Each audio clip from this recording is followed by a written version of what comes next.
현대를 가리켜서 외모 지상주의라 이렇게 말을 합니다. 워낙 외모에 관심이 많은 시대를 우리가 살아가고 있습니다. 오늘날 연예인치고 얼굴에 손을 안 댄 사람이 없을 만큼 그 정도로 얼굴에 관심들이 많아졌습니다. 연예인들이야 연예인이기 때문에 그렇다 치더라도 일반인들조차 외모에 많은 관심을 갖죠. 여인들은 아침이면 늘 일어나서 화장을 하고 예쁘게 하고 거울을 보면 다른 사람들이 나를 보고 흉볼 곳이 있을까 없을까를 잘 살피지 않습니까? 그래서 머리도 만지고 얼굴에 화장도 하고 옷 매무새도 하고 이렇게 해서 이제 나갑니다.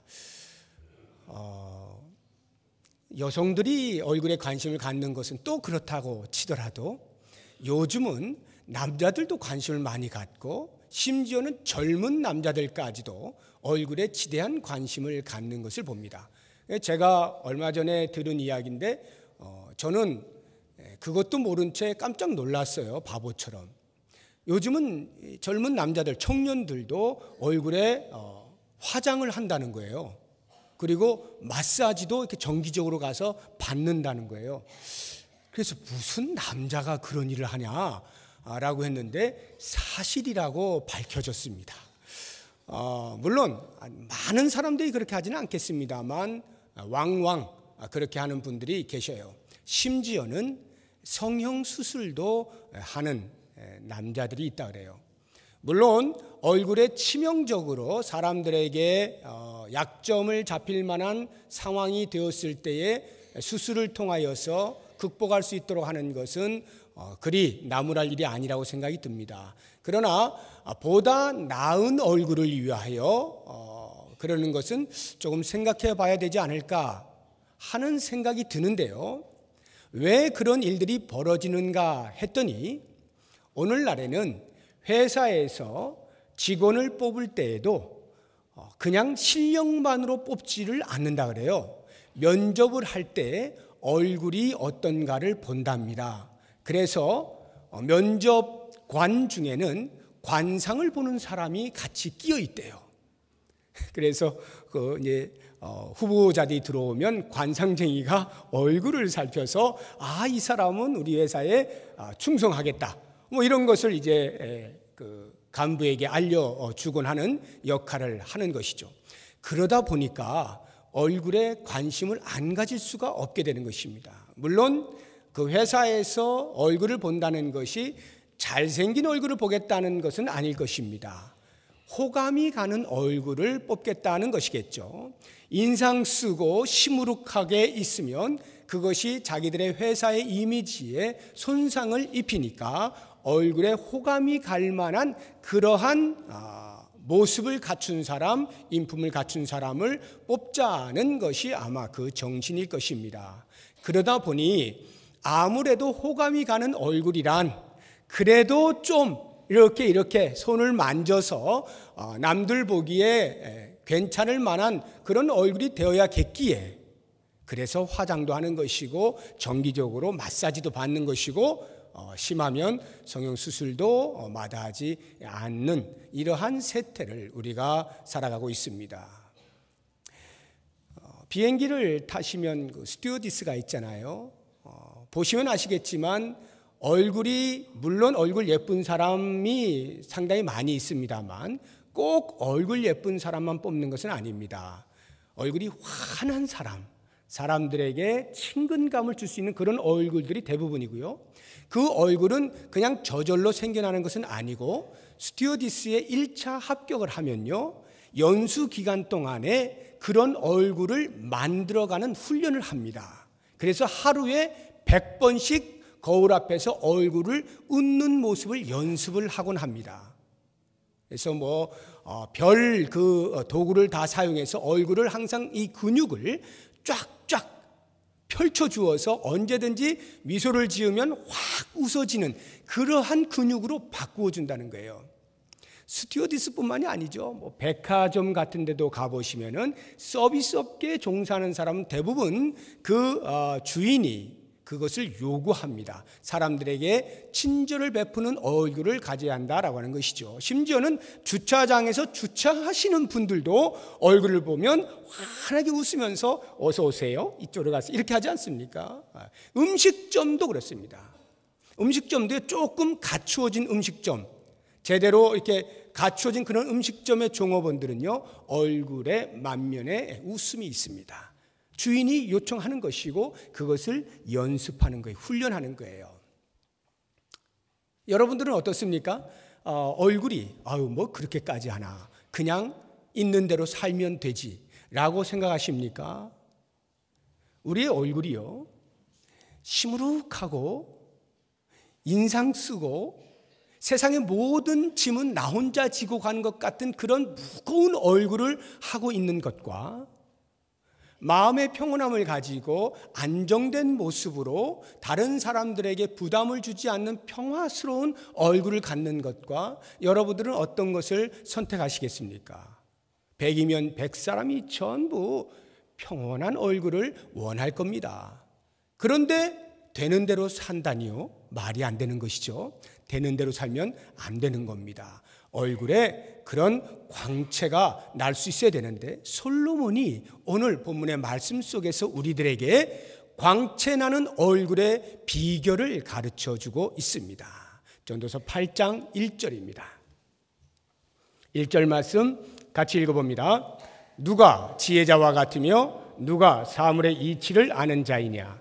사람의 지혜는 그의 얼굴에 광채가 나게 하나니 그의 얼굴에 사나운 것이 변하느니라. 얼굴에 광채가 나는 비결, 지혜입니다. 지혜로 충만하면 얼굴에 광채가 난대요. 사나운 얼굴도 온화하게 바뀌어진다. 이렇게 이야기하고 있는 것입니다. 이 지혜만 얻으면 우리의 얼굴이 빛날 수 있는 거예요. 이 지혜는요, 우리의 얼굴이 빛나는데 앞서 제가 말씀드린 만들어진 얼굴이 아닙니다. 엄청난 훈련을 통해서 만들어진 얼굴이라기보다는 이 마음에서부터 자연스럽게 흘러나오는 광채입니다. 지혜가 충만하면 그것으로 쌓여 있으면 그것이 흘러넘칠 때에 얼굴로 빛이 되어 나타난다라고 하는 거예요. 그런 의미에서 이 지혜를 얻는다는 것은 그 어떤 것보다 우리의 삶의 질을 높여줄 수 있는 중요한 요소다라고 하는 것을 알 수가 있습니다. 자, 그런데 솔로몬이요, 이 지혜를 얻는 것에 있어서 얼마나 그러면 노력을 했겠어요? 답이 있습니다. 그 지혜를 내가 얻을 수가 없다. 이렇게 말을 하는 거예요. 참 아이러니하지 않습니까? 그것이 23절부터 나오는 내용이에요. 7장 보세요. 8장 1절이 결론의 부분이라고 만약 가정한다면 7장 23절부터는 그 결론에 상반되는, 맞지 않는 이야기들을 하고 있는 것입니다. 23절 보세요. 내가 이 모든 것을 지혜로 시험하며 스스로 이르기를 내가 지혜자가 되리라 하였으나 지혜가 나를 멀리 하였도다. 내가 지혜자가 되겠다라고 마음을 먹은 것입니다. 여기 지혜자라고 하는 것은 세상의 모든 이치를 통달하는 사람을 가리킵니다. 이치를 다 깨닫는 거예요. 섭렵하는 거예요. 세상에 일어나는 여러 가지 어려운 문제들, 복잡하게 얽혀있는 것들을 다 해결할 수 있어요. 해답을 가지고 있는 사람, 이 사람을 지혜자라고 하는데 솔로몬이 얼마나 지혜가 출중한 왕이었습니까? 그래서 내가 그 지혜자가 되어보겠노라 하였는데 답으로 얻은 것이 무엇이냐 하면 지혜가 나를 멀리하였다. 지혜가 나를 멀리하였다는 말이 무슨 말일까요? 내가 그 지혜를 움켜잡으려 하였으나 나의 능력 바뀌었다 이 말이에요. Beyond me, 내 영역 너머에 있는 것이었다. 아무리 붙잡으려고 하고 아무리 취하려고 하여도 그것에 도달할 수가 없다라고 하는 것이 솔로몬 왕의 이야기입니다. 그래서 24절도 보시게 되면 이미 있는 것은 멀고 또 깊고 깊도다. 누가 능히 통달하랴. 아무도 근접할 수가 없노라라고 이야기를 하고 있는 것입니다. 이것은 솔로몬의 이야기뿐만이 아니에요. 당대 최고 의인이라 불려졌던 욥도 동일한 이야기를 하고 있습니다. 우리 한번 찾아보죠. 욥기서 28장을 가보시기 바랍니다. 전도서에서 앞쪽으로 조금 더 넘기시면 욥기가 나옵니다. 이걸 앞쪽이라고 해야 되나요? 뒤쪽이라고 해야 되나요? 창세기에 더 가깝게 가는 거, 이걸 뒤라고 해야 되나요? 욥기서 28장, 구약성경 787쪽인데요. 이 욥기 28장은 앞으로 몇 번을 볼 거기 때문에 여기 책갈피를 좀 해두시면 좋을 것 같습니다. 계속 이렇게 넘기셔야 되기 때문에. 자, 욥기서 28장 12절입니다. 12절과 13절 같이 읽어봅니다. 그러나 지혜는 어디서 얻으며 명철이 있는 곳은 어디인고 그 길을 사람이 알지 못하나니 사람 사는 땅에서는 찾을 수 없구나. 이것이 욥의 고백이에요. 도저히 지혜를 찾아보려 하였으나 찾을 길이 없다라고 하는 것이죠. 그런데 만약에 인간의 이성으로서 이 땅에 있는 모든 이치를 깨닫고 이 땅에 일어나는 모든 문제들에 대하여 답을 줄 수 있다라고 생각한다면 그것은 오해이며 자가 당착에 빠질 수 있다라고 이야기를 하고 있는 것입니다. 그것이 26절 말씀이에요. 본문 7장, 전도서 7장 26절 같이 읽어봅니다. 마음은 올무와 금을 갖고 손은 포승 같은 여인은 사망보다 더 쓰다는 사실을 내가 알아내었도다. 그러므로 하나님을 기쁘게 하는 자는 그 여인을 피하려니와 죄인은 그 여인에게 붙잡히리로다. 지금 지혜에 대한 이야기를 계속 해내려가다가 말고 갑자기 여인 이야기가 나옵니다. 여기 여인은 그냥 일반 여인이 아니라 남자를 유혹하는 여자를 말하는 거예요. 남자 유혹하는 여자들이 있죠. 그 여인을 말하는 것인데 이 여인을 표현하기를 마음이, 그 여인의 마음이 올무와 금을 같다. 그리고 그 여인의 손은 포승 같다. 포승줄, 밧줄, 이렇게 사람을 꽁꽁 묶는 그런 밧줄과도 같다 라고 이야기를 하고 있는 것입니다. 자, 이 지혜를 이야기하다 말고 왜 갑자기 여인 이야기를 하는가? 이 남자를 유혹하는 여인, 혹시 여러분 가운데 경험이 있으시면 안 되겠는데 이런 여인이 우리 주변에 있죠. 남심을 훔치는 여인들이 있습니다. 그런데 바보 같은 남자들은 그 자기의 마음을 훔치는 것을 알지 못한 채 자기의 마음을 이해해 준다고 생각하고 그곳을 찾아가고 자기의 마음을 나누곤 합니다. 그러면 그 여인은 마음이 바다와 같아서 무슨 말을 하든지 함께 웃고 함께 울어줍니다. 그리고 그녀의 부드러운 손이 얼굴을 만져주기라도 할 것 같으면 그냥 그 치마폭에 푹 빠지는 것이 어리석은 남자들입니다. 모두가 돈을 위하여 하고 있는 그 사실을 알지 못한 채 그냥 그 여인에게 빠져들곤 하는 것이 어리석은 남자들이에요. 성경에 이 대표적인 남자가 있죠. 사사기에 등장하는 마지막 사사 삼손. 삼손이 가사라고 하는 동네에 살고 있는 기생 들릴라에게 빠지죠. 사랑을 해버립니다. 그런데 그 사실을 알게 된 적군이 들릴라를 몰래 찾아와서 뇌물을 주고, 야, 우리가 삼손을 처치해야 되겠는데 저 삼손이 어디에서 힘이 나오는지 도저히 알 길이 없다. 그것만 우리에게 알려주면 해달라는 것 다 해줄게 해가지고 그 여인을 포섭을 해가지고 이 들릴라가 날마다 자기를 찾아오는 삼손을 무릎에 눕혀놓고 쓰다듬어 주면서 부드러운 손길로 계속해서 그의 모든 말을 다 받아주면서 힘이 어디서 나와? 이 삼손이 그냥 녹아지는 거예요.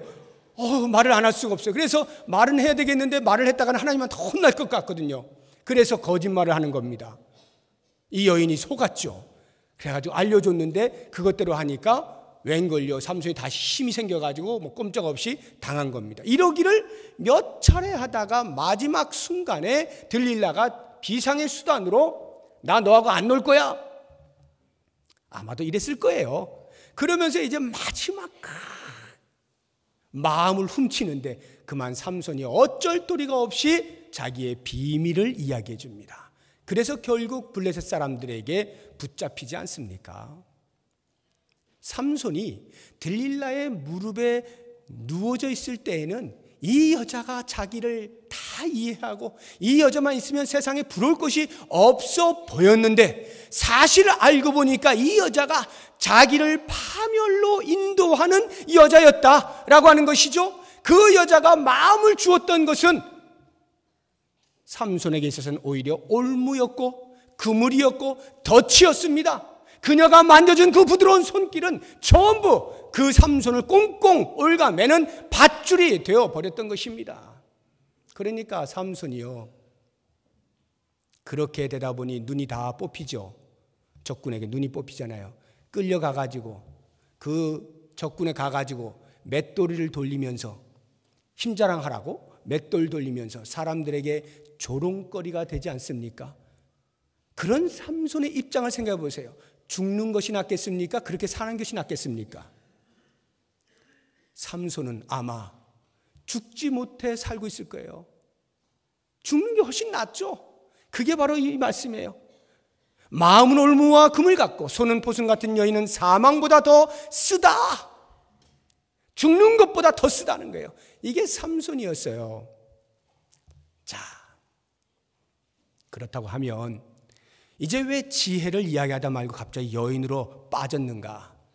여기서 이야기하고 있는 이 여인이라고 하는 것은 실제로 우리의 삶에서 이런 남심을 훔치는 여인들에 대하여 조심해라 라고 하는 권면의 말씀도 되겠습니다만, 그것보다는 문맥의 이어짐을 통해서 볼 때는 이 여인은 이성, 인간의 이성을 비유로 말씀하고 있는 거예요. 인간의 이성이 이 남심 훔치는 여인과도 같다는 거예요. 그래서 우리 인간이 이성을 동원해서 이 땅의 모든 이치를 알려고 하고, 이성이면 모든 문제가 다 해결된다라고 생각을 하고 이성을 추종하고 이성을 추앙하게 되면 나중에는 그 이성으로 인하여서 결과가 오히려 자기 자신이 덫에 빠지고 그 이성 때문에 인간이 파멸에 이르게 된다. 이것이 솔로몬의 지적인 것입니다. 실제로 그렇지 않습니까?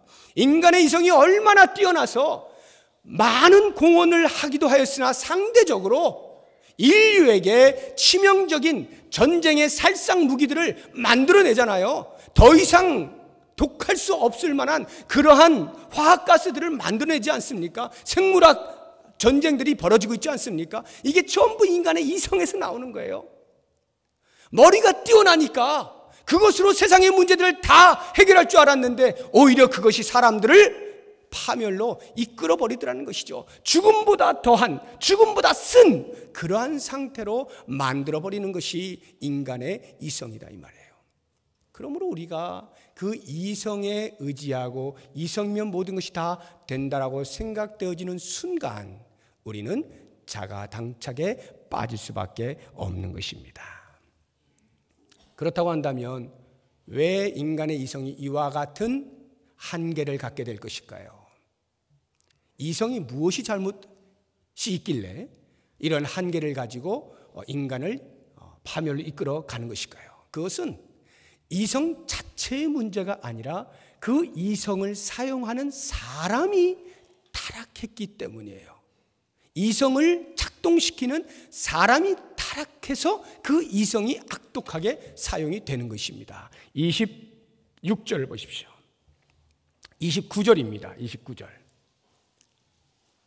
29절 같이 읽어봅니다. 내가 깨달은 것은 오직 이것이라. 곧 하나님은 사람을 정직하게 지으셨으나 사람이 많은 꾀들을 낸 것이니라.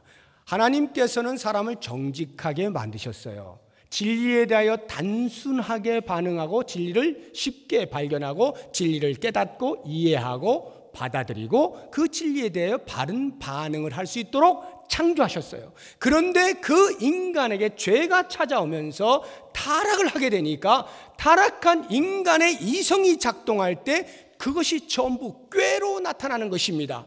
여러 가지 꾀들이 나타나다 보니까 하나님께서 우리에게 보여주시는 그 진리에 대하여서 바른 이해가 되지 않는 거예요. 혼잡해진 것입니다. 어지러워진 것이에요. 숱한 길들이 보이면서 어디가 옳은 길인지 알지 못하는 그러한 상황 속에 빠져들게 되었다라고 하는 것입니다.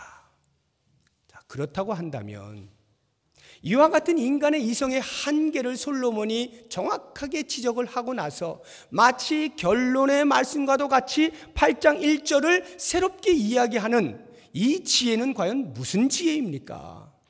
사람의 지혜는 그의 얼굴에 광채가 나게 하나니 그의 얼굴에 사나운 것이 변하느니라. 도대체 어떤 지혜가 이렇게 사람을 선하게 만들 수가 있느냐? 여기에 이 지혜라고 하는 것은 앞서 이야기하고 있는 인간의 이성, 하나님을 떠난 인간의 이성에 전혀 상반되는 하나님 안에서 하나님께서 주시는 지혜를 말하는데 그 지혜를 솔로몬은 이렇게 정의하는 것입니다. 잠언 1장 7절에 보면 여호와를 경외하는 것이 지식의 근본이라.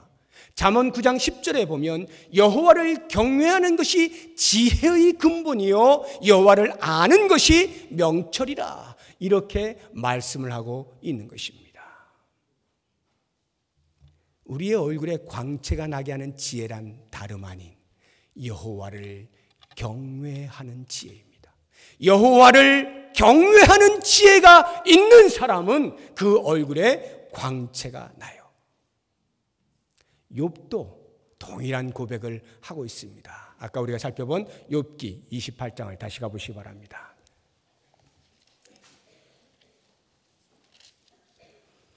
욥기 28장 제일 마지막 절 28절입니다. 같이 읽어봅니다. 또 사람에게 말씀하셨도다. 보라, 주를 경외함이 지혜요 악을 떠남이 명철이니라. 주를 경외하는 것이 지혜고 악을 떠나는 것이 명철이라 이야기를 하고 있는 것입니다. 그렇습니다. 악을 떠나는 것이 지혜예요. 악을 행하는 사람은요 그 얼굴이 굳어진다라고 솔로몬이 잠언 21장 29절에서 말씀하고 있어요. 악인은 자기의 얼굴을 굳게 하나. 여호와를 경외하는 자, 명철이 있는 자, 지혜로운 자는 그 얼굴에 광채가 날 것이요 사나운 얼굴도 변하여 온화하게 될 것이다 라고 말씀을 하고 있는 것입니다. 왜 그렇습니까? 하나님을 경외한다는 것, 어떤 하나님이냐? 하나님이 참 지혜를 가지신 분이요 하나님이 참 지혜의 원천이시고 하나님만이 참 지혜를 인간에게 주실 수 있는 수요자이시기 때문에 그렇다라고 하는 거예요. 하나님만이 진정한 지혜자이셔요. 다시 욥기 28장을 가봅니다. 욥기 28장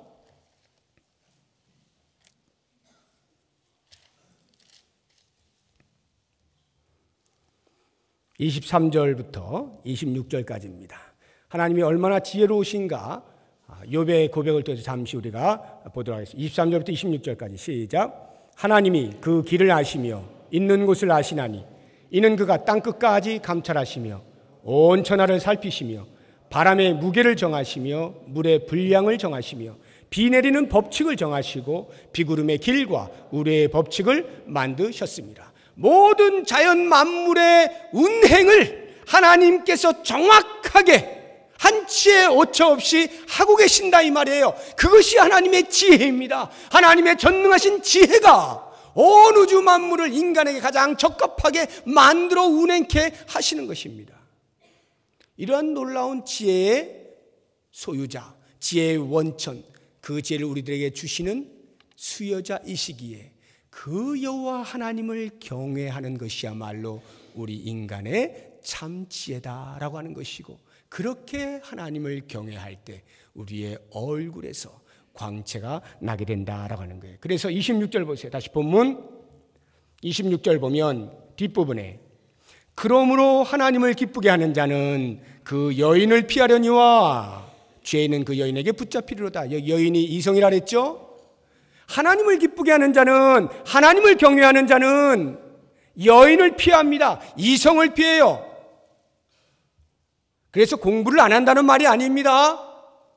이성이면 최고고, 이성이면 다고, 이성으로 모든 사람들의 문제를 다 해결할 수 있다라고 신봉하는 그것을 피한단 말입니다.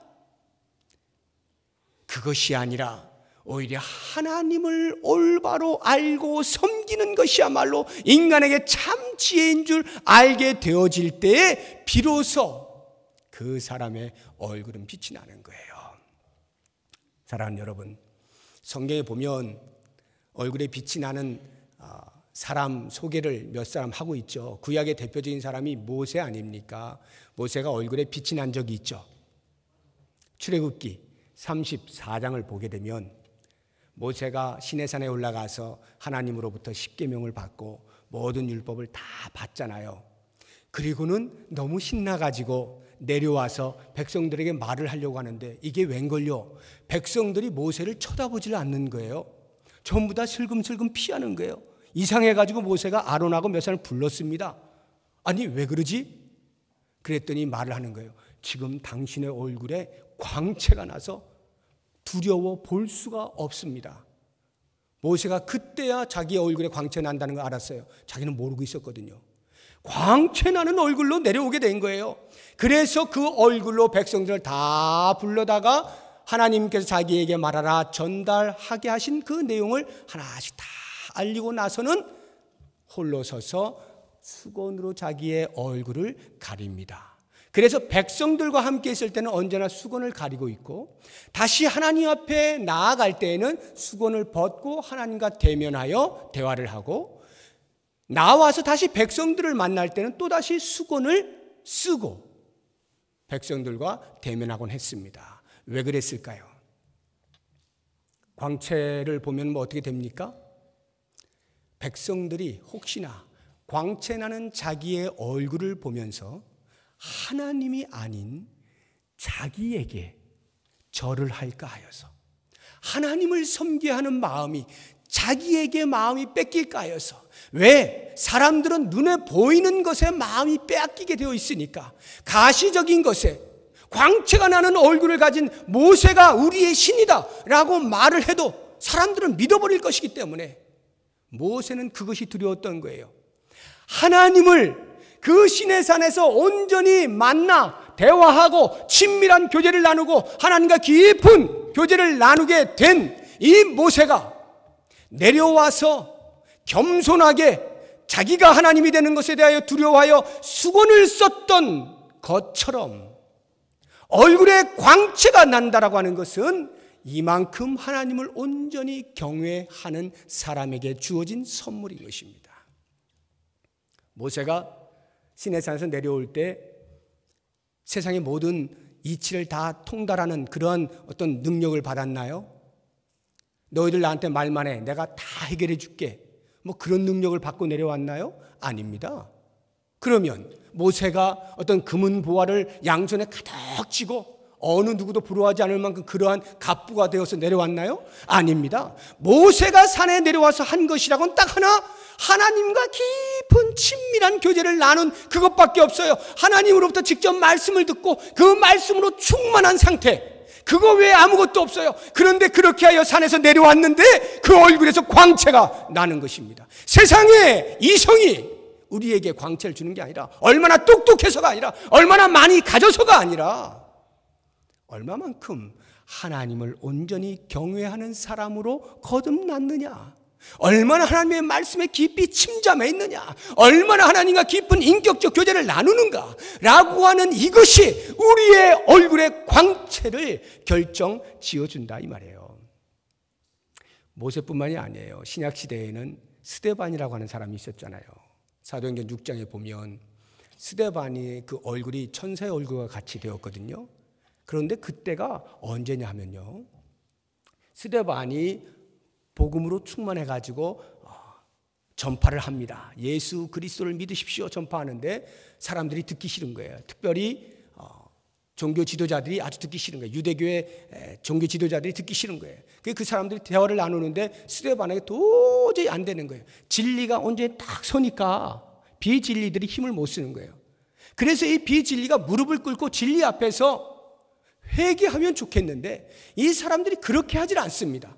회개하지 않고 무릎을 꿇지 않고 오히려 어떻게 저 진리를 선포하건 저 스데반을 죽일 수 있을까, 이 생각을 하면서 거짓 증인을 세웁니다.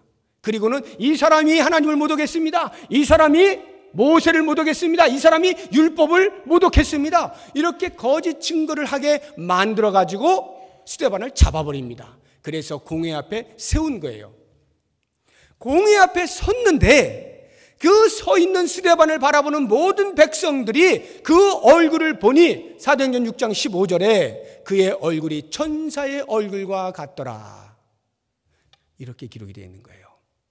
여러분 생각해 보세요.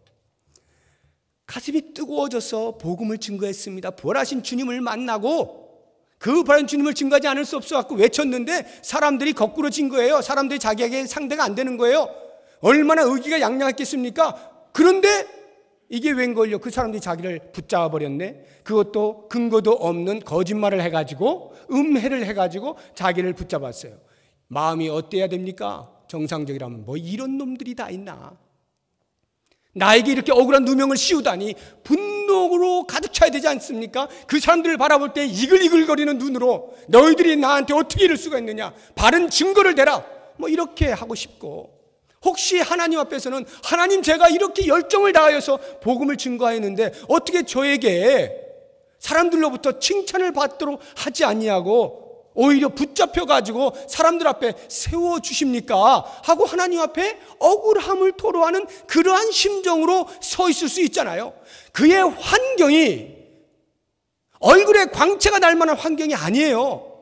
심히 두렵고, 이러다가 나 죽는 거 아닌가, 저 사람들이 돌 던지는 거 아닐까, 위기감을 느끼고 두려워하고 분노감이 있고 하나님 앞에 억울한 감정이 있고 여러 이러한 복잡한 상황이 도저히 그 얼굴에 광채가 날 수 없는 상황인데 성경은 기록하고 있는 거예요. 스데반의 얼굴이 천사의 얼굴과 같더라. 천사의 얼굴이라는 게 뭡니까? 광채가 난다 이 말이잖아요. 세상의 모든 근심이 하나도 없는 아주 평온한 얼굴이다 이 말이에요. 그 공의 앞에 수없이 많은 사람들이 자기를 저 나쁜 놈하고 손가락질하고 눈빛을 보내고 있는 그 앞에 당당히 서서 천사의 얼굴로, 광채나는 얼굴로 서 있을 수 있는 것 무엇입니까? 누가는 스데반에 대하여서 그 앞에 그렇게 서술하고 있는 거예요. 스데반은 은혜가 충만하였다.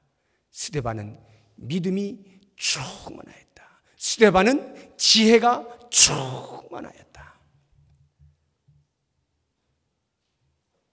예수 그리스도를 만나버리니까, 그 은혜에 깊이 빠져드니까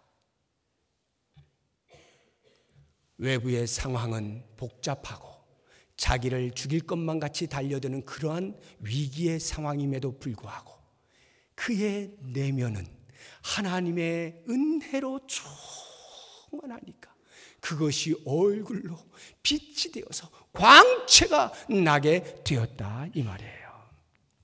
사랑하는 여러분, 우리의 속에 있는 것이 밖으로 나오기 마련 아닙니까?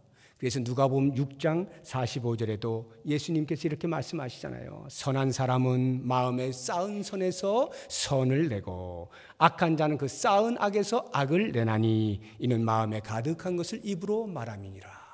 마음에 있는 것이 우리의 입으로 나오게 되어 있고 마음에 있는 것이 우리의 얼굴빛으로 나타나게 되어 있잖아요. 악한 것이 마음에 쌓여져 있는 사람은 아무리 훈련을 해도, 아무리 코미디언이라 할지라도 그 얼굴에 낯빛이 근심 어린 낯빛일 수밖에 없어요. 그런데 그 마음에 선을 품고 있으면, 하나님의 말씀으로 충만해 있으면, 하나님과의 깊은 교제 가운데 거하고 있으면, 하나님을 온전히 경외하고 악에서 떠나는 거룩한 삶을 사는 것으로 가득 채워져 있으면 그것이 아무리 얼굴이 박색이라 할지라도 그 얼굴에 광채가 나는 거예요. 광채가 나는 거예요. 그러므로 사랑하는 여러분, 우리는 과연 어떠한 얼굴을 가져야 되겠습니까? 세상 사람들도 나이 40이면 자기 얼굴에 책임지라고 말하고 있습니다. 과연 우리는 우리의 얼굴에 책임감 있게 살아가고 있습니까? 감사하게도 하나님께서는 우리의 이 마음에 빛을 비추어 주셨어요. 고린도후서 4장 6절에 보면 사도 바울이 이렇게 말씀하고 있습니다. 어두운 데에 빛이 비치라 말씀하셨던 그 하나님께서 예수 그리스도의 얼굴에 있는 하나님의 영광을 아는 빛을 우리 마음에 비추셨느니라. 놀라운 고백 아닙니까? 예수 그리스도의 얼굴이 어떤 얼굴이냐면 하나님의 영광을 아는 얼굴이에요. 그러니까 빛이 날 수밖에 없죠. 그 빛을 우리의 마음에 비추어 주신 거예요. 우리의 마음에 예수님께서 가지고 계셨던 그 얼굴 빛을 비추어 주심으로 우리의 마음으로부터 터져나오는 얼굴에 광채가 있게 만들어 주셨다, 이 말이죠.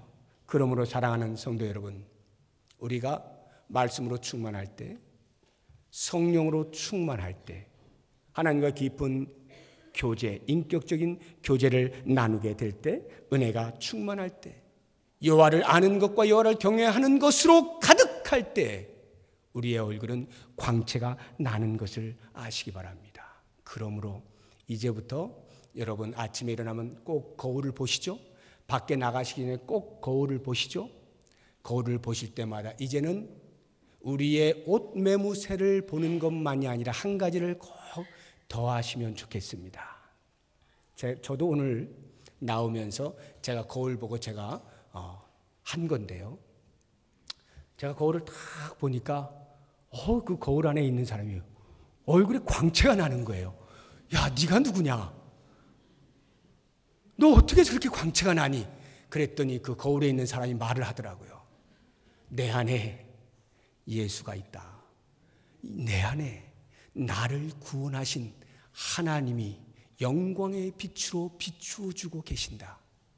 내가 온 우주 만물의 왕 대신 여호와 하나님 아버지의 아들이야. 난 왕자야. 이 생각을 하니까 얼굴에서 광채가 나는 거예요. 어느 누구도 부럽지가 않은 거예요. 세상에 무엇을 주어서 무엇을 가져서 만들어지는 얼굴이 아니라 나를 구원하여 주신 하나님께서 내 안에 영광의 빛을 비추어 주신 어마어마한 사건이 있기 때문에 그 거울 안에 있는 사람이 말을 하는 거예요. 광채가 난단 말이에요.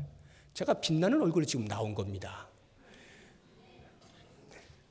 가끔 제가요, 말씀을 전하고 이제 나가서 여러분 인사를 할 때, 안녕히 가세요 할 때 아주 가끔 제가 몇 번 들었는데 지금까지 얼굴에서 빛이 나시네요. 이렇게 말씀하시는 성도님들이 계셨어요. 제가 이 이야기를 하니까 일부 예배 끝난 다음에 너도 나도 막 얼굴에서 빛이 나시네요. 막 이러시더라고요. 제가 뭐 얼굴이 잘나서 얼굴이 빛이 나고 그런 것 아니겠죠. 그 성도님들이 오늘 말씀에 은혜 받았습니다 라고 하는 것을 훨씬 더 듣기 좋은 말로 얼굴에서 빛이 나시네요. 이렇게 인사말로 해주신 것이겠죠. 그럼에도 불구하고 저는 그것이 사실이라고 저는 그냥 믿어버리는 거예요. 사실이다 이것은. 왜? 하나님의 진리의 말씀을 내 온몸과 마음으로 녹여서 내가 체득하고 납득하고 깨닫고 삶으로 살아내고 하는 이런 말씀을 사랑하는 성도들에게 외쳤을 때, 온몸과 마음을 다해 외쳤을 때, 하나님의 영광이 예배 가운데 나타날 때, 그렇게 선포되어진 주의 종의 얼굴이 빛이 안 나면 뭐 어떻게 하겠어요? 빛이 나야죠. 그러니 성도님들이 그런 말씀하시는 것은 당연하다. 저는 그렇게 여기고 오늘도 기대에 마지 않습니다. 사랑하는 여러분, 한번 생각해 보세요.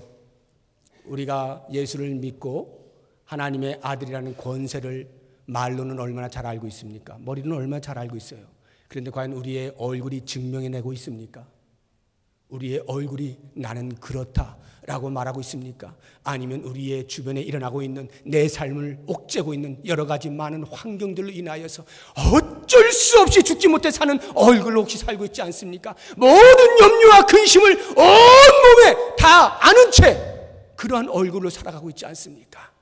가슴은 찢어지고 환경은 나아질 것이 없는 그러한 최악의 형편 가운데에서 나는 어쩔 수 없이 사는 사람이야, 그렇게 낙담한 채 사는 얼굴로 살지 않습니까?